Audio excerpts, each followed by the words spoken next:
ઓમ શાંતિ। આજની જે આપણી આધ્યાત્મિક વાર્તા છે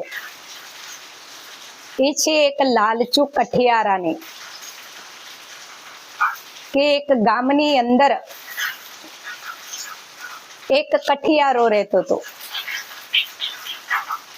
બહુ શાંત, ડાયો, સંસ્કારી અને ઈમાનદાર હતો। નીતિથી જીવન જીવવું, ઈમાનદારીથી જીવન જીવવું એ એના સંસ્કારો હતા। રોજ સવાર પડે એટલે જંગલમાં કઠિયારો જાય લાકડા કાપવા। એક ભારો લાકડા કાપી અને પછી એ ગામમાં વેચે। લાકડાના જે કઈ પૈસા આવે એમાં ઘરનું ગુજરાન ચાલતું હતું। આવી રીતે કઠિયારાનું જીવન વ્યતીત થતું હતું, સુખેથી જીવતો હતો। પણ બન્યું એવું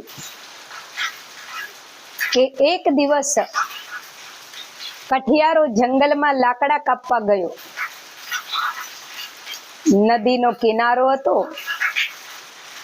અને ઝાડ ઉપર બેઠા બેઠા કઠિયારો લાકડા કાપતો હતો। ઘટાદાર ઝાડ હતું। કઠિયારાએ વિચાર્યું કે સરસ આટલું મોટું ઝાડ છે ને, એટલે જલ્દી જલ્દી એક ભારો લાકડા કાપી લઉં અને લાકડા વેચી અને સાંજ પહેલા જલ્દી ઘરે પહોંચી જાઉં। હવે કઠિયારો જલ્દી જલ્દીમાં લાકડા કાપતો હતો અને અચાનક હાથમાંથી કુવાડી છૂટી ગઈ। એની જે લાકડાની કુવાડી હતી એ હાથમાંથી છૂટીને નદીના પાણીમાં પડી ગઈ। કઠિયારાએ વિચાર્યું, અરે રે, એક જ કુવાડી હતી, એ નદીના પાણીમાં પડી ગઈ। હવે મારી જોડે જો કુવાડી રૂપી હથિયાર નહીં હોય તો હું લાકડા કેવી રીતે કાપીશ? લાકડા કાપીને વેચીશ નહીં તો ઘરનું ગુજરાન કેવી રીતે ચાલશે? એટલે એ કઠિયારો દુખી થઈ ગયો અને નદીની અંદર જળ સામે બે હાથ જોડીને વિનંતી કરવા લાગ્યો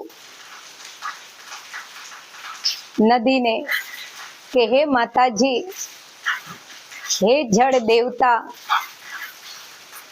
હું તમારી સંતાન છું। મારી કુવાડી માતાજી તમારી નદીમાં પડી ગઈ છે। આપ મને કુવાડી આપો, કૃપા કરો।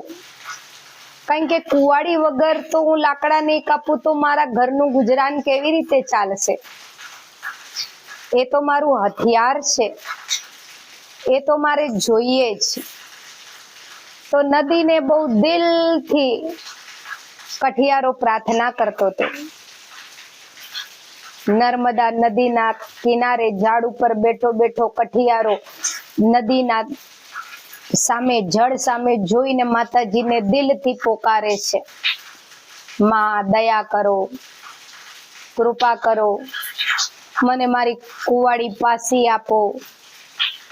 અચાનક નદીમાં એક દેવી પ્રગટ થયા। એમના હાથમાં ચાંદીની કુવાડી હતી। કઠિયારાને કહે છે, નર્મદા દેવી, કે તે મને દિલથી પોકાર્યો ને તો તારી ભક્તિથી હું પ્રસન્ન થઈ છું। તું કુવાડી માગી રહ્યો છે ને, લે આ તારી કુવાડી। કઠિયારાએ જોયું કે મારી જે કુવાડી હતી એનો લાકડાનો હાથો હતો અને આગળ લોખંડ હતું અને આ કુવાડી તો આખી ચાંદીની છે। તો એ માતાજીને કહે છે, માતાજી, દેવી, આ મારી કુવાડી નથી, તમારા હાથમાં જે કુવાડી છે એ તો ચાંદી જેવી લાગે છે। અને મારી કુવાડી તો આથી અલગ હતી. તો દેવીએ કીધું કે હું 2 મિનિટમાં તારી કુવાડી લઈને આવું કરીને નર્મદા દેવી પાછા જળમાં ગયા. થોડી વાર પછી બીજી કુવાડી લઈને પ્રગટ થયા. આઈને કઠિયારાને કે છે, કઠિયારા આ તારી કુવાડી છે ને, લે. કઠિયારાએ જોયું કે દેવીની હાથમાં જે કુવાડી છે એ તો સોના જેવી લાગે છે. કઠિયારો 2 હાથ જોડીને કે છે, માતાજી આવી કુવાડી મારી નથી, મારી તો લાકડાની કુવાડી હતી, લોખંડના હાથાવાળી હતી, અને આ તો કઈક સોના જેવી લાગે છે. આ મારી નથી, મારે મારી કુવાડી જોઈએ. નર્મદા દેવી કે છે, 2 મિનિટ રે બેટા, તારી કુવાડી લઈને હું તને આપું છું. કરીને ફરી જળમાં ગયા, ફરી બહાર આયા. ત્રીજી વાર જ્યારે નર્મદા દેવી બહાર આયા ત્યારે એના હાથમાં લાકડાની કુવાડી હતી. અને કઠિયારાને કે છે, આ કુવાડી તારી છે બેટા? કઠિયારો કે છે, હા હા માતાજી, આ જ લોખંડની લાકડાના હાથાવાળી મારી કુવાડી છે, અને આ જ કુવાડી માટે હું તમને પ્રાર્થના કરી રહ્યો હતો.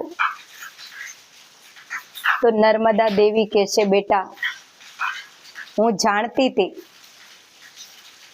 કે આ લાકડાના હાથાવાળી લોખંડની કુવાડી તારી છે, પણ હું તારી ભક્તિથી, તારી નીતિથી, તારી સચ્ચાઈથી પ્રસન્ન થઈ છું, અને હું તને દિલથી આ સોનાની કુવાડી ભેટમાં આપું છું. કરીને કઠિયારાને સોનાની કુવાડી આપે છે. અને નર્મદા દેવી કે છે કે મારું વરદાન છે કે કોઈ પણ ઝાડ ગમે તેટલું મજબૂત હશે, પણ તું જ્યારે આ સોનાની કુવાડીથી ઝાડને કાપીશ તો આસાનીથી તારા લાકડા જલ્દી કપાઈ જશે, અને ઓછી મહેનતમાં તને ભારો તારો લાકડાનો તૈયાર થઈ જશે. કઠિયારો તો ખુશ થઈ ગયો. એ તો દેવી જોડેથી સોનાની કુવાડી લઈને પ્રણામ કરીને ધન્યવાદ માને છે માતાજીનો. સોનાની કુવાડીથી જેવા એને લાકડા કાપવાના ચાલુ કર્યા, ફટાફટ લાકડાનો ભારો તૈયાર થઈ ગયો, અને જલ્દી લાકડાનો ભારો લઈ માથે ભારો મૂક્યો, અને હાથમાં કુવાડી લઈ ગામ તરફ આવતો હતો. હવે હાથમાં સોનાની કુવાડી હતી, ચમકતી હતી, બહુ સુંદર હતી. જ્યારે કઠિયારો ગામ બાજુ આવતો હતો ત્યારે સામે એને એનો પાડોશી બીજો કઠિયારો મળ્યો. એ જંગલ તરફ લાકડા લેવા જતો હતો, અને આ કઠિયારો લાકડા લઈને આવતો હતો. જેવા ગામ તરફથી આવતા કઠિયારાએ આ કઠિયારાના હાથમાં સોનાની લાકડી જોઈ, કુવાડી સોનાની, એટલે પૂછ્યું કે આ સોનાની કુવાડી તારી પાસે ક્યાંથી આવી? ત્યારે આ કઠિયારો એના મિત્રને આખી કહાની કહે છે કે મિત્ર, હું તો લાકડાના હાથાવાળી લોખંડની કુવાડી લઈને જ જંગલમાં ગયો હતો. નર્મદા નદીના કિનારે એક ઘટાદાર ઝાડ હતું, એટલે એની ઉપર ચડી અને હું લાકડા કાપતો હતો. પણ અચાનક મારા હાથમાંથી કુવાડી છટકી ગઈ અને નદીમાં પડી ગઈ. એટલે મેં નર્મદા દેવીને પ્રાર્થના કરી કે માં, આ તો અમારું હથિયાર છે, અમારા હથિયાર વગર તો અમે ધંધો કેવી રીતે કરીએ? કુવાડી નહીં મળે તો પછી હું કેવી રીતે લાકડા કાપીશ? ઘરનું ગુજરાન ચાલશે? તો મને મારી કુવાડી પાછી આપો. તો તો મારી પ્રાર્થનાથી નર્મદા દેવી પ્રસન્ન થયા અને એમને મને આ સોનાની કુવાડી આપી. કઠિયારાએ વિચાર્યું કે અચ્છા, નર્મદા કિનારે ગયો તો અને ત્યાં નર્મદા દેવીએ આને સોનાની કુવાડી આપી છે. લાય હું જાઉં નર્મદા કિનારે અને ત્યાં જઈ અને દેવી જોડેથી સોનાની કુવાડી લઈ આવું. એકવાર સોનાની કુવાડી મારી જોડે આવી જશે ને, પછી એટલું સોનું વેચી દઈશ એટલે શાંતિથી આખી જિંદગી બેઠા બેઠા રોટલા ખાઈશ, કોઈ કામકાજ કરવાની જરૂર નહીં પડે. આવું વિચારી અને જે બીજો લાલચી કઠિયારો હતો એ નર્મદા કિનારે ગયો. ઝાડ ઉપર ચડી અને લાકડા કાપવા લાગ્યો. લાકડા કાપતા કાપતા હાથે કરી અને એ લાલચી કઠિયારાએ પોતાની કુવાડી નર્મદા નદીમાં નાખી દીધી. નદીમાં કુવાડી નાખ્યા પછી દિલથી પ્રાર્થના કરતો હતો, હે માતાજી, હે નર્મદા દેવી, આપ પ્રગટ થાઓ અને મને મારી કુવાડી પાછી આપો.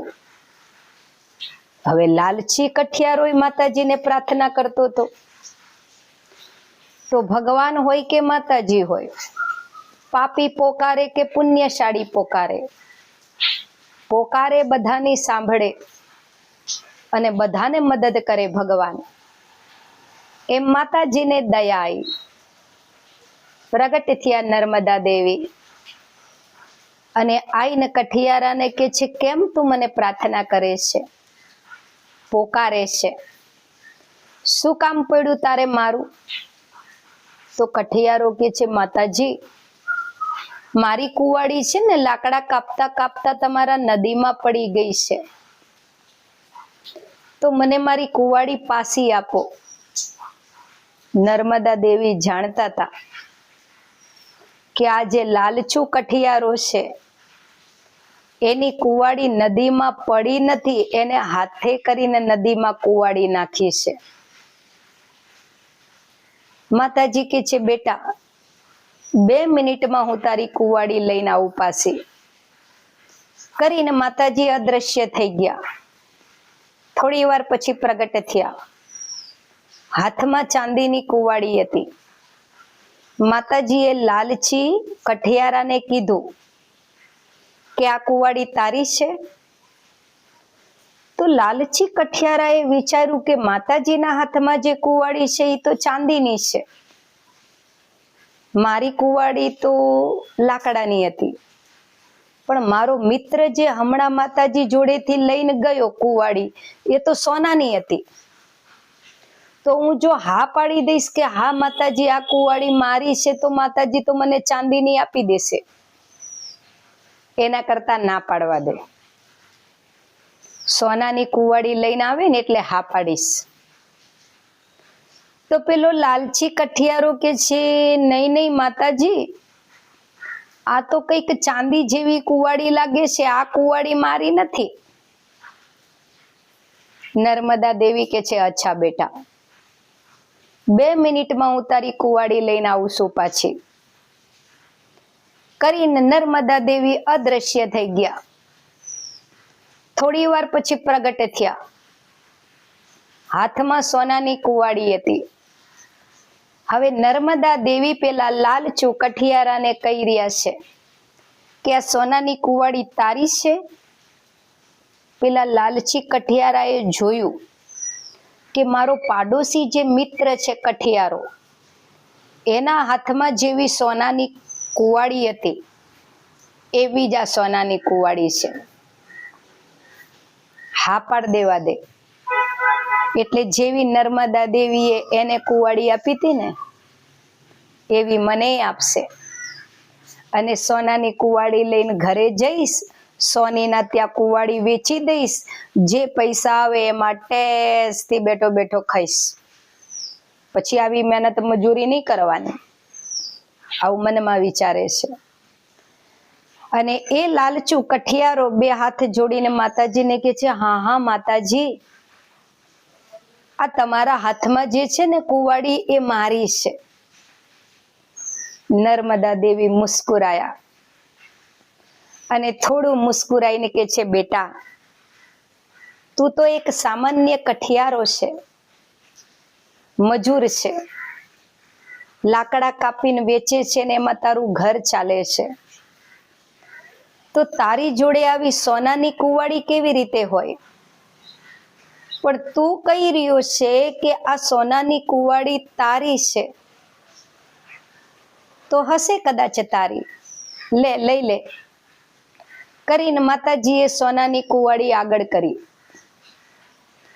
ઝાડ ઉપર બેઠેલા કઠિયારાએ